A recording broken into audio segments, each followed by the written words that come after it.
Hello friends, आप सब लोगों का स्वागत है हमारे यूट्यूब चैनल कविंदर भैया पर। तो आज हम देखेंगे कक्षा 7 का विज्ञान भारती यूपी बोर्ड का पाठ 20।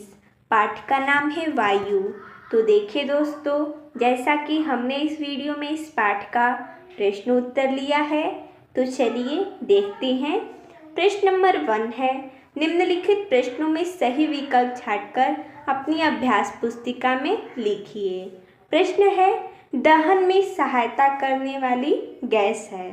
विकल्प है कार्बन डाइऑक्साइड, ऑक्सीजन, आर्गन या नाइट्रोजन। तो इसका सही हो जाएगा ऑक्सीजन। अगला है, निम्नलिखित में कौन सी अक्रिय गैस नहीं है। विकल्प है आर्गन, नियॉन, हाइड्रोजन या क्रिप्टन। तो इसका सही हो जाएगा हाइड्रोजन, क्योंकि यहाँ पर आर्गन, नियॉन और क्रिप्टन ये तीनों क्या है, अक्रिय गैस है। लेकिन प्रश्न बोला है अक्रिय गैस नहीं है, तो हो जाएगा हाइड्रोजन।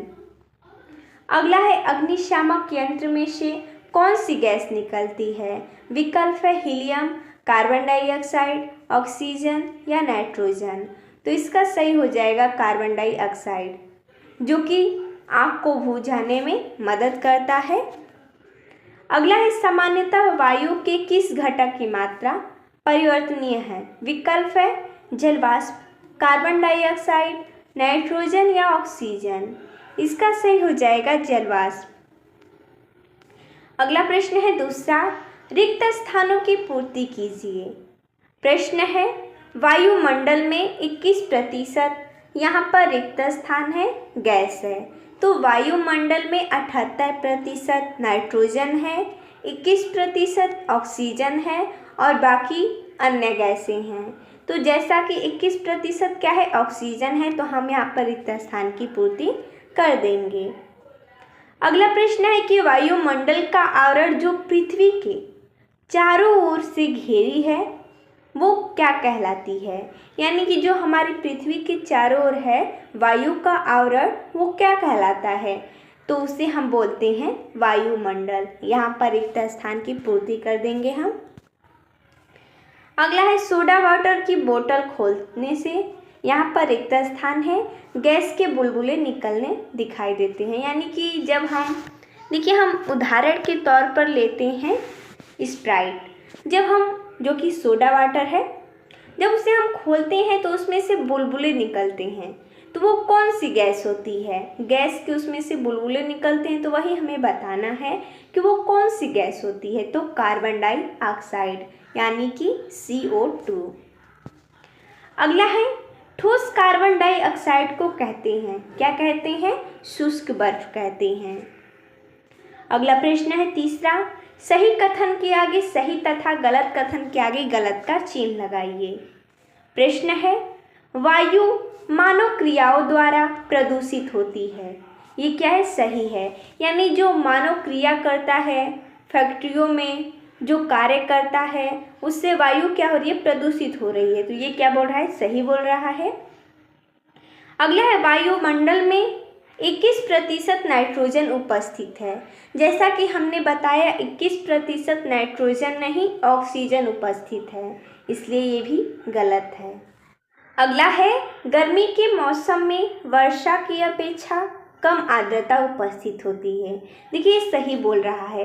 प्रश्न बोल क्या रहा है कि गर्मी के मौसम में वर्षा की अपेक्षा कम आर्द्रता उपस्थित होती है। तो हमें तो सबसे पहले ये समझना होगा कि आर्द्रता क्या होता है। आर्द्रता का अर्थ होता है नमी। तो बरसात में बारिश होती है तो नमी होती है, लेकिन गर्मी में तो गर्म होता है, नमी की तो कोई बात ही नहीं होती। इसलिए बोला है कि वर्षा की अपेक्षा कम होती है। ये बोल रहा है कम, यानी कि सही बोल रहा है। गर्मी में आर्द्रता कम होती है, इसलिए ये सही है। अगला है, नाइट्रोजन उर्वरक बनाने में प्रयुक्त होता है। ये क्या है, सही है। अगला प्रश्न है चौथा, निम्नलिखित प्रश्नों के उत्तर दीजिए। प्रश्न है, कैसे सिद्ध करेंगे कि वायु में जल वाष्प उपस्थित हैं। तो इसका उत्तर हो जाएगा, गर्मियों के दिनों में जब आप शरबत में बर्फ़ डालकर रखते हैं तो आपने देखा होगा कि ग्लास के बाहरी सतह पर पानी की छोटी छोटी बूंदें दिखाई पड़ती हैं। जल की यह बूंदें वायु में उपस्थित जल वाष्प से आई हैं।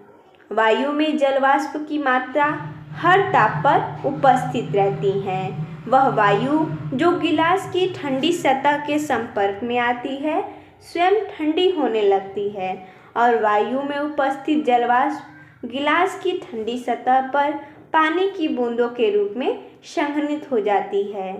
यही बूंदें गिलास की बाहरी सतह पर दिखाई पड़ती है। यानी किसका कहने का मतलब ये है कि जब हम किसी ग्लास में शरबत लेते हैं उसमें बर्फ़ के टुकड़े को डालते हैं तो ग्लास के बाहरी सतह पर हमें कुछ बूंदें दिखाई देती हैं। यही होता है। देखिए यहाँ पर दिया गया है, ये बर्फ़ के टुकड़े हैं और ये ग्लास है, इसमें शरबत भरा हुआ है और बाहरी आपको कुछ बूंद बूंद दिखाई दे रहा होगा जो कि जल की बूंदें हैं। आप इस प्रकार से समझ सकते हैं। अगला है, दो गैस जारों में से एक में ऑक्सीजन और एक में कार्बन डाइऑक्साइड उपस्थित है।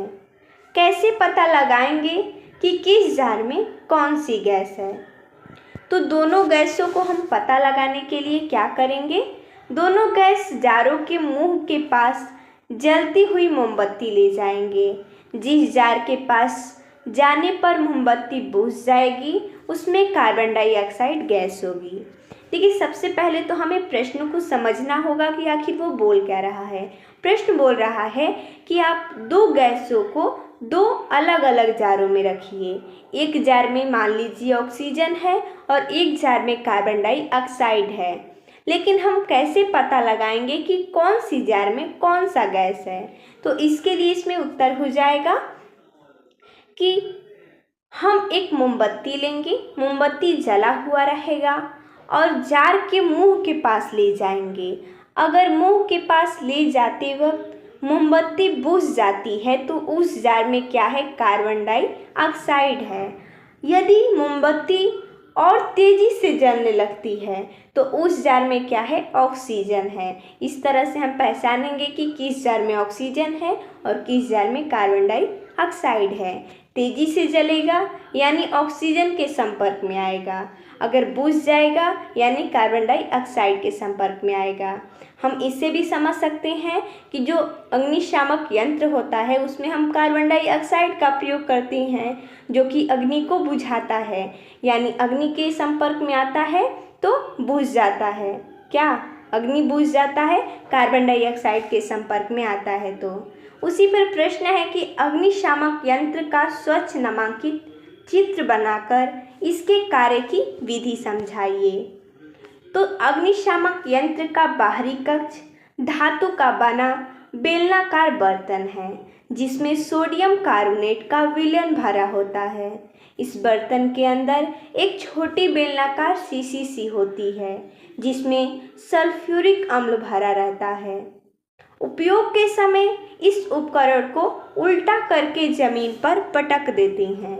पटकने से शीशी टूट जाती है और सल्फ्यूरिक अम्ल सोडियम कार्बोनेट से क्रिया करके कार्बन डाइऑक्साइड गैस बनाता है। इस गैस का छिड़काव जलने वाली वस्तु पर करने से आग बुझ जाती है।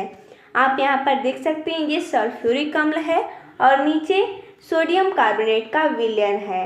जब इसे पटका जाता है नीचे तो ये जो शीशी है वो टूट जाती है और ये दोनों रिएक्शन करके कार्बन डाइऑक्साइड बनाते हैं जिसे अग्नि को बुझाया जाता है। अगला है, वायुमंडल में कार्बन डाइऑक्साइड की मात्रा बढ़ने से पर्यावरण पर क्या प्रभाव पड़ रहा है? इसका उत्तर हो जाएगा, वायुमंडल में कार्बन डाइऑक्साइड के बढ़ने से ग्रीन हाउस प्रभाव में वृद्धि हो रही है जिसकी वजह से पृथ्वी का वायुमंडल धीरे धीरे गर्म हो रहा है। कार्बन डाइऑक्साइड की मात्रा बढ़ने से होने वाली ताप वृद्धि के कारण भविष्य में ध्रुवीय क्षेत्रों की बर्फ पिघलने लगेगी जिससे समुद्र तटीय निचले इलाकों के समुद्र में डूब जाने की आशंका होगी। तो देखिए दोस्तों, जैसा कि हमने इस वीडियो में इस पाठ का प्रश्न उत्तर देखा, तो मिलते हैं तब तक के लिए धन्यवाद दोस्तों।